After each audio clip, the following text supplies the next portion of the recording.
ਤੇ ਪਿਆ ਹੈ ਤੇ ਭਾਈ ਉਹਨਾਂ ਨੂੰ ਗਾਰੰਟੀ ਦਿੱਤੀ ਸੀ 10 ਕਿਲੋ ਦੀ 11 ਕਿਲੋ ਦੀ 12 ਕਿਲੋ ਦੀ ਪਿਛਲੀ ਜੋੜੀ ਚ ਹੋਈ ਹੈ। ਕਿੰਨਾ ਦੁੱਧ ਹੈ ਭਾਈਆ ਵਾਲਾ? ਇਹ ਸਾਡੇ ਹਿਸਾਬ ਨਾਲ 5 ਕਿਲੋ 5.5 6 ਕਿਲੋ ਤੁਹਾਡੇ ਹਿਸਾਬ ਨਾਲ ਉਹੀ ਆ ਹੁਣ ਬਿਆਨ ਤੇ ਨਾ ਪਤਾ ਜਾਣ ਤੋਹਾ 5 ਆਖਿਆ 5 ਕਿਲੋ ਆਖਿਆ ਤੋਹਾ ਕਿੰਨਾ ਆਖਿਆ? 5.5 5.5 ਮੈਂ ਇਹਨਾਂ ਨੂੰ ਆਣਾ ਕਿ 6 ਤੋਂ ਕੁਛ ਟਾਕੀ ਠੰਡਾ ਦੁੱਧ ਵਧੇਗਾ ਅਸੀਂ 5 ਕਿਲੋ ਤੇ ਇਹ ਨਹੀਂ ਠੰਡਾ ਇੱਥੇ ਕਦੋਂ ਦੁਕਾਨ ਤੇ ਸੌਦਾ ਕਰਨ ਲੱਗਿਆ ਵੀ ਅਗਲੇ ਕੋ ਨੋਟ ਲੈਣੇ ਨੇ 200 ਰੁਪਏ ਕਿਲੋ ਠੰਡਾ ਵੀ ਇਹਨੂੰ ਕਰ ਲੈਨੇ ਆ। ਲੋ ਠੰਡਾ ਤੁਸੀਂ ਕਰੋ ਗਰਮ ਵੀ ਨਹੀਂ ਹੈ ਫਿਰ ਤੇ 8 ਕਿਲੋ ਹੈ। ਹਾਂਜੀ ਹਰਾ ਕਚੂਰ ਦੁੱਧ ਹੈ ਸੈਂਡਵਿਚ ਖਾਣਾ ਲੈਂਦੇ ਨਹੀਂ ਮੈਂ ਦੁੱਧ ਦਾ ਰੰਗ ਦੋਸਤਾਂ ਝੇਗ ਵਾਲਾ ਦੁੱਧ ਮਿਲੀ ਤੇ ਵਾਕਈ ਕਿਲੋ ਅੱਧਾ ਕਿਲੋ ਦਾ ਵਾਧਾ ਹੁੰਦਾ। ਹਲੋ ਇਹ ਤੇ ਹੋਰ ਵੱਧ ਗਿਆ। ਬਾਲਟੀ ਛੋਟੀ ਜਿਹੀ ਨਹੀਂ ਬਾਲਟੀ ਨਹੀਂ ਛੋਟੀ ਜਿੰਨਾ ਇੰਜ ਮਾਰਨਾ ਇਹਨੇ ਵਧਣਾ ਹੀ ਹੈ ਇਹਨੂੰ ਪਿਆ ਰਹਿਣ ਦੋ ਜਰਾ ਇਹ ਨਹੀਂ ਵਧਣਾ ਹੀ ਹੈ। ਯਾਰ ਅਸੀਂ ਥੋੜਾ ਜਿਹਾ ਘੱਟ ਕਰ ਲਾਂਗੇ ਜਾਂ ਥੱਲੋਂ ਕਰਕੇ ਭਰ ਲੈਨੇ ਆ। ਚਲੋ ਭਰੋ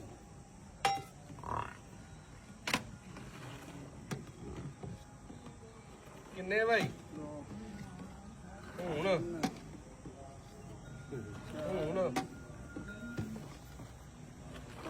ਫੜੋ ਜੀ ਬਾਲਟੀ ਦੁੱਧੋ ਵਿੱਚ 5 ਪੌਣੇ ਜਿਹੜੇ ਪਏ ਨੇ ਉਹ ਕੱਢ ਲਓ ਨਾ ਵਿੱਚੋਂ। ਨਹੀਂ ਪਾਉਣਾ ਕੋਈ ਨਹੀਂ ਪਾਇਆ।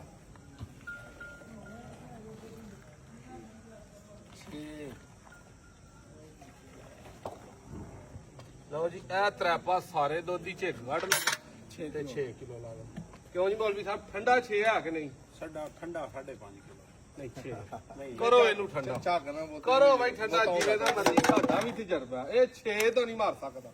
ਆਹ ਫਿਰ ਗਰਮ ਕਰ ਲੈਣ ਇੱਕ ਵਾਰੀ ਪਰਾਂ ਗਿਆ ਤੇ ਗਰਮ ਹੋ ਜਾਣਾ। 6 ਪਏ ਲੇਕਿਨ ਬਲਾਲ ਸਾਹਿਬ ਨੇ ਜੋ ਕਿਹਾ ਸੀ ਨਾ ਕਿ ਇਸ ਟਾਈਮ 6 ਹੁੰਦਾ ਸਵੇਰੇ ਘੱਟ ਹੁੰਦਾ ਉਹ ਕੋਈ ਗੱਲ ਸਾਡੇ ਆਖੇ ਨਾਲੋਂ ਦੁੱਧ ਝੋਟੀ ਕੋ ਵੱਧ ਦੇ ਕੇ ਘੱਟ ਤੁਹਾਡੇ ਆਖੇ ਨਾਲੋਂ ਵੱਧਦੇ ਅੱਜ ਥੋੜਾ ਜਿਹਾ ਬਾਰਸ਼ੀ ਦੋਸਤੋ ਮੌਸਮ ਹੈ ਤੇ ਮੱਝਾਂ ਜਿਹੜੀਆਂ ਨੇ ਆਮ ਰੂਟੀਨ ਤੋਂ 12 ਕਿਲੋ ਵਾਲੀ 14 ਦੇ ਵਿੱਚ ਕਿਲੋ ਟਾਈਮ ਦਾ ਜੰਪ ਅੱਜ ਕੀਤਾ ਮੱਝਾਂ ਨੇ ਸਾਰ ਨਹੀਂ ਵਧੀਆਂ ਨੇ। ਮੈਂ ਅੱਜ ਵੇਖਿਆ ਮੱਝਾਂ ਉਹ ਵੀ ਚੋਈ ਹੈ ਇਹ ਵੀ ਚੋਈ ਹੈ ਇਹ ਮੈਂ ਉਹਨਾਂ ਨੂੰ ਜਿਹੜੀ ਦਿੱਤੀ ਆਪੀ ਚੋਈ ਉਹਨੇ ਵੀ ਕਿਲੋ ਸਵਾ ਕਿਲੋ ਦੋ ਟਾਈਮ ਦਾ ਵੱਧ ਦਿੱਤਾ ਤੇ ਠੰਡੇ ਮੌਸਮ ਦਾ ਮੱਝਾਂ ਦੇ ਇੰਨਾ ਫਰਕ ਪੈਂਦਾ।